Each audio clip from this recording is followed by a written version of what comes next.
A lot of people have been asking me about weight loss teas. They are essentially teas that are going to help you lose weight, and they go by many different names you may have heard of. But if you look at the ingredients of these weight loss teas, you may see an ingredient called senna.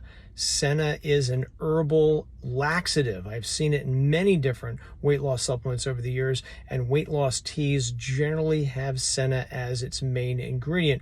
What senna does is it makes your intestines, your large intestine, spastic, which makes it contract, which in turn makes you go to the bathroom. So you will lose weight with weight loss teas, but the weight you're going to lose is essentially water and poop and some bacteria, which in turn makes me wonder about the long-term use of weight loss teas in terms of microbiome health. Yeah, a lot of your bacteria live in your large intestine. So what ultimately do these teas do to the integrity of your microbiome? That's a question that I would like to see answered.